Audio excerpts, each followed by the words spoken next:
kali ini aku mau berbincang-bincang sama teman aku, namanya adalah Diska. Halo.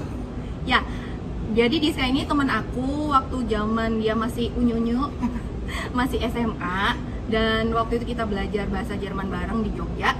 Tapi dia itu suka banget sama yang namanya K-pop. Nah, di sini kita mau membahas tentang K-pop ini. Nggak tahu sih ngebahasnya, kita mengalir aja ya, kayak gitu. Soalnya aku udah lama banget nggak ketemu sama Diska. Ya jalan-jalan terus guys. Iya.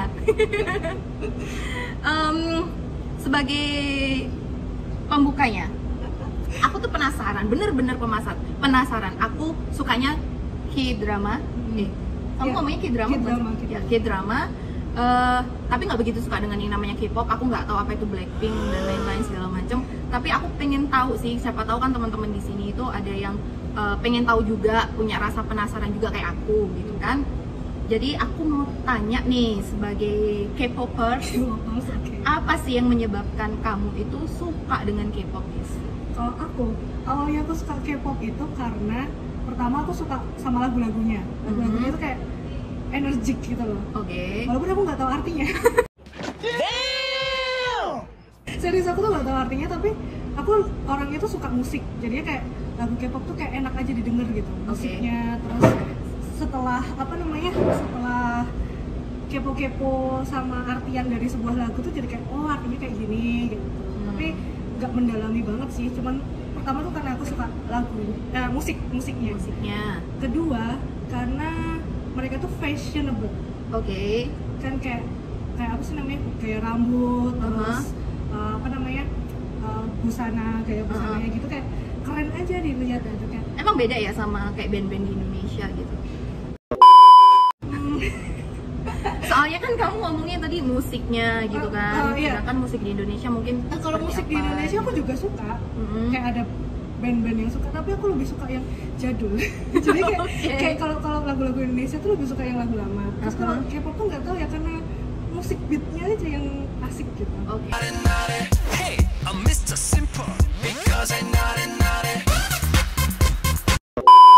Busananya gitu ya, yang nggak ngebosenin, dan terus kayak mereka tuh kayak apa ya, punya style sendiri lah, yang jadi kalau dilihat kayak wah keren ya gitu. Itu sih, dua itu. Kamu sejak kapan sih suka K-pop? Aku awal kuliah tahun 2010. Oke, 10 tahun teman-teman, dan sampai sekarang masih suka? Mencoba mengurangi sih, karena masih suka. Karena kayak udah apa yang namanya, kayak udah terlalu banyak makan K-pop gitu, jadi kayak udah kenyang nih. 4対6が黄金比率。間違いない。もし肉 Udah cukup gitu. Baik. Nah, selama 10 tahun kamu suka dengan K-pop, itu idola kamu siapa aja? Kalau aku dari pertama suka K-pop tuh aku suka sama Super Junior. Mungkin karena emang waktu aku suka Super Junior emang lagi booming banget di Indonesia, jadinya kayak suka aja gitu. Terus ada beberapa kayak Big Bang, terus apa ya, Super Junior sama Big Bang udah tua-tua bukan sih sekarang? Iya. Iya, mereka kalau mereka udah hamil berarti mereka udah tua. Oke, baik. Oke. Terus apa ya, kalau yang baru-baru ini aku juga suka sih, karena dibikin oleng gitu. Mereka unyu-unyu gitu, Mbak. Have you ever had a dreams that you do? Oke. Ya pokoknya selama ini aku sukanya Super Junior.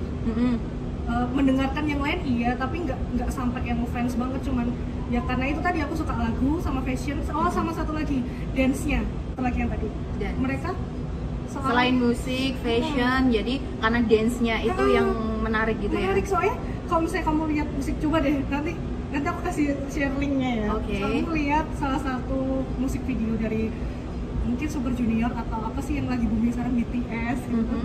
Kalau kamu lihat BTS itu apa sih, by the way? Aku juga nggak tahu. Ya udah, nggak usah dibahas nanti. Pokoknya pokoknya apa namanya, si dance-nya mereka itu kayak mereka tuh bisa bener-bener kayak robot gitu, jadi sama gitu gerakannya. That's why yang di TikTok itu bukannya banyak gerakan-gerakan dari band-band Korea, bukan sih?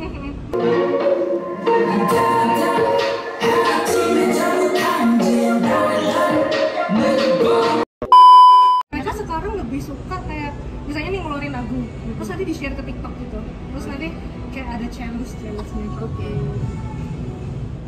Hai guys, jadi karena kita itu sebenarnya tadi ada di Lipo Mall Yogyakarta, tapi karena ada musik-musik dan aku takut ada copyrightnya, jadi kita pindah ke Seven Sky dari Lipo Galleria Jogja. Itu seperti ini, Seven Sky.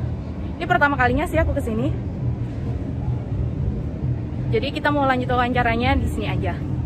Action. Cuma mau ingetin, jangan lupa subscribe.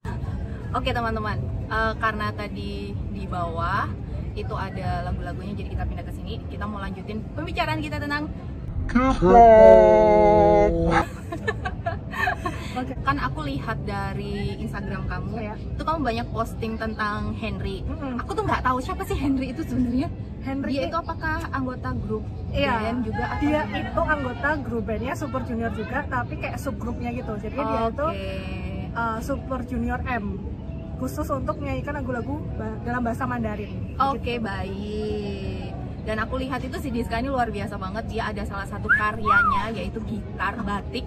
Jadi Diska ini walaupun dia suka dengan K-pop. Korea, dengan K-pop gitu, tapi dia membawa budaya Indonesia gitu kan, dengan dia bikin ukiran batik di gitar dan dikasih ke Henry. Iya. Wah, aku itu sumpah aku tuh amazed banget gitu di situ. Karena awalnya sih, cuman aku kan gini, jadi waktu aku ngefans gitu, dia itu lebih sering nge-mention negara-negara lain.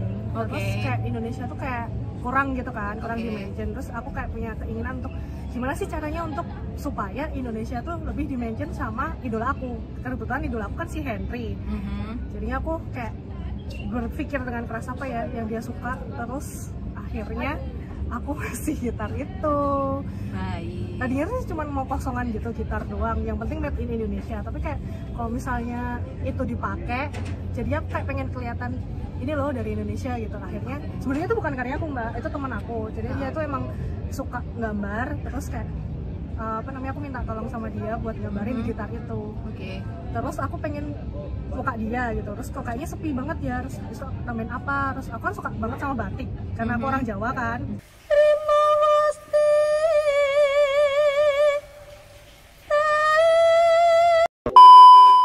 Terus aku juga pengen kayak Henry tuh tahu loh, ini loh budaya Indonesia, Jawa tuh batik gitu. Jadi ya di backgroundnya tuh ada gambar batik, terus ada tulisan Indonesia Cinta Henry. Wih, setelah itu dia jadi notice gitu nggak sama Indonesia? Iya bener, dia notice. Jadinya dia pernah ke Bali. Oke. Tapi aku nggak tahu ya itu notice gara-gara gitar atau emang dia tahu Bali. Tapi kayaknya tahu Bali sih. Siapa sih yang nggak tahu Bali gitu? Tapi setelah itu kan Henry jadi makin Iya. ngerti gitu Iya, loh betul, tentang betul, Indonesia setelah dia dapat gitar batik dari kamu. Wih. Nah itu kan si Diska itu kan jadi dia kan bikin batiknya, bikin gitar batiknya itu kan dari temen ya gitu kan. Jadi selain dia suka K-pop itu, jadi teman-teman dia itu dari K-pop ini dia itu bisa punya banyak relasi. Di situ juga yang aku tahu kamu kan bisa bikin beberapa bisnis gitu ya, dari yang awalnya cuma sekedar K-pop lovers, terus sekarang itu jadi Bisnis. jadi bisa dibisnisin gitulah. Di sini tuh kita aku mau ngangkat ini sih sebenarnya, walaupun sebenarnya banyak di luar sana yang ngomongin K-pop itu crazy atau K-pop itu jelek atau kayak gimana, tapi sebenarnya ya ada positifnya juga gitu kan. Kalau yang aku rasain nih mbak ya, pertama itu yang bisa dibisnisin dari K-pop itu bisnis perjalanan. Oke, trip gitu Trip, ya. misalnya kita mau nonton konsernya siapa nih, kalau misalnya aku Super Junior ya, aku nonton Super Junior kayak di luar negeri gitu. Terus aku kadang-kadang ikut teman-teman aku ngadain kayak open tour gitu. Oke. Itu lumayan juga. Terus kita kan nonton konser, terus mereka kan biasanya ngejual merchandise. Just tip lah merchandise itu. Oke, baik. Itu bisa jadi salah satu sumber. Jadi bisa balik Pemasukan modal ya. gitu loh. Kita nonton konser terus kita dibayar. Wah. Jadi ya begitulah teman-teman. Tapi bisa dicuanin. Oke. Terus Pokoknya sekarang hidup cuan. Hidup cuan dari apa aja tuh kita bisa menghasilkan duit. Oke. Nah, aku penasaran juga nih. Kamu pernah nggak sih Diska dibully sebagai K-pop lovers gitu? Kalau dari teman-teman aku sih enggak, tapi mungkin kayak cuman kayak kamu sih suka K-pop, suka Korea-Koreaan gitu. Tapi enggak yang ngebully kayak yang di internet itu enggak sih. Enggak ya? Tapi kalau teman-teman aku enggak yang sampai kayak gitu, paling cuman alah K-pop terus, alah K-pop gitu. Kalau enggak setuju gitu. Tapi kayak kalau aku sih enggak mengambil hati ya. Jadi kayak udahlah Jadi netizen Indonesia tuh sebenarnya memang masih mendingan ya daripada netizen di negara sebelah gitu ya. Aku sukanya jujur ya nih, kalau aku jadi seorang idola, aku tuh nggak peduli sama yang namanya apa war apa sih, kayak pertarungan kayak perselisihan antara fandom gitu, karena buat aku ngefans sama seseorang ya udah, aku ngambil dampak positifnya aja, yang negatif aku nggak peduli. Oke, baik. Pesan terakhir nih dari Diska buat para K-popers yang ada di Indonesia, mungkin ada apa gitu? Apa ya, sebenarnya aku bukan yang K-pop banget sih mbak, sejujurnya. Karena aku cuma suka si Henry doang. Aku bucinnya cuma satu orang, tapi Bucin, baik. kalau misalnya pesen-pesennya sih, kalian bisa menjadikan ini jadi bisnis, tapi jangan kelewatan gitu. Jangan kelewatan maksudnya? Karena ada yang orang yang kayak memanfaatkan kesempatan gitu. Terus nanti itu tuh kayak dijadiin kayak nipu. Jadi masih tetap yang positif aja ya teman-teman. Karena ini juga udah gelap, di sini dulu aja perbincangan kita. Makasih udah nonton. Stay positif.